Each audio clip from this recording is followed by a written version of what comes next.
You get out of Syria and Iraq, if you go to another terrorist group like Boko Haram in northeast Nigeria, you can see hordes of young people roaming the streets with no job, with no purpose, with no, sense of being. And suddenly you come and promise them a source of income, you make them feel important, you make them feel like they are part of a community, and you recruit them.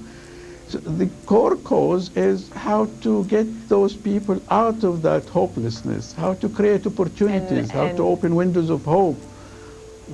And that is precisely the key issue, and I know what the OIC is working to do. It's what the common denominator among all these groups, the youth, the disenfranchised, to your point about socioeconomics. We need groups like yours and others to educate these young people that there are other better ways.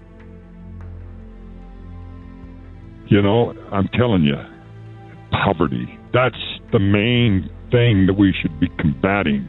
We shouldn't be worried about animals. If you want to protect the elephants in Africa, then you eliminate poverty in Africa, because those people need those tucks to sell so they have money to feed their family. Studies have shown that the greater the economic disparity and problems that the people are having in Africa, the greater the amount of illegal killings of wildlife take place. Eliminate poverty. Let me tell you something that's not known by a lot of people. We mentioned this last week even.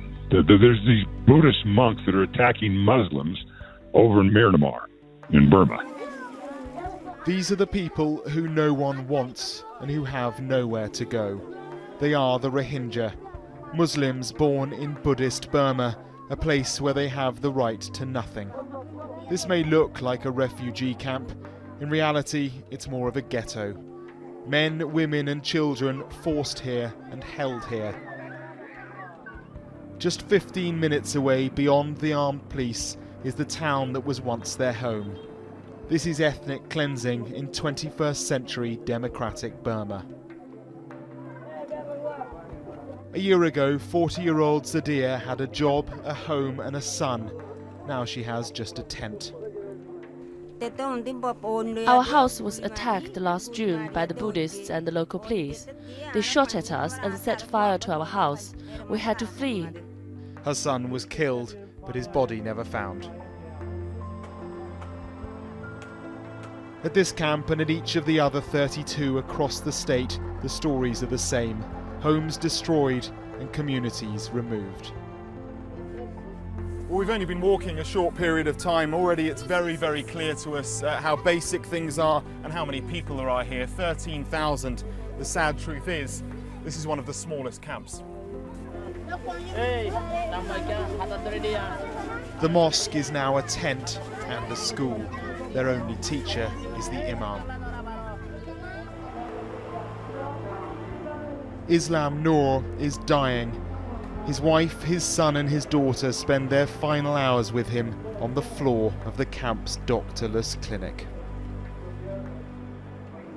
Next door, a tiny life has just begun. Mimi is 12 hours old and we're told doing well. A miracle really in a place like this. But lying next to Mimi and her mother is Sajida. Her baby was stillborn a week ago. This could be grief or agony. Her caesarean section is now horribly infected. There are just 10 beds in this clinic for a camp of 13,000. Outside, through Burma's rains, the roads to the other camps are only just passable. In all of them, the misery is the same. Every few days, boatloads try to leave this and their homeland for anywhere else. Some boats sink, those that don't are turned back. Between the camps, we're shown the site of what we're told are 2 mass graves. It's impossible to verify what the gravedigger tells us, but others have told the same story.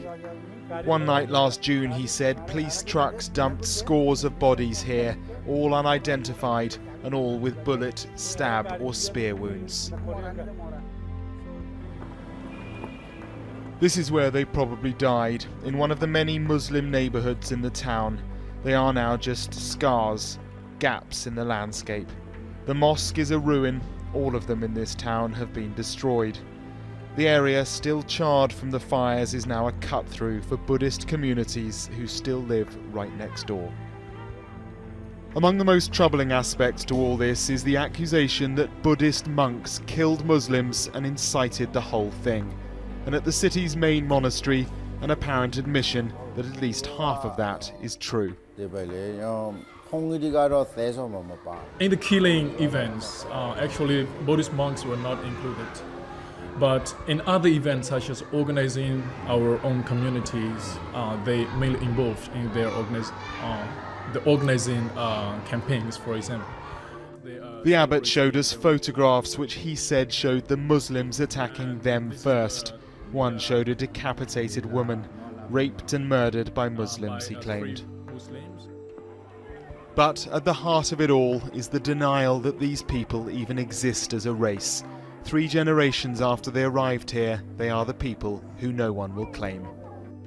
They're attacking Muslims. These Buddhist priests who are supposed to be some of the most peaceful people in the world, they're attacking Muslims because they feel threatened. Do you know where the majority of these Buddhist priests came from?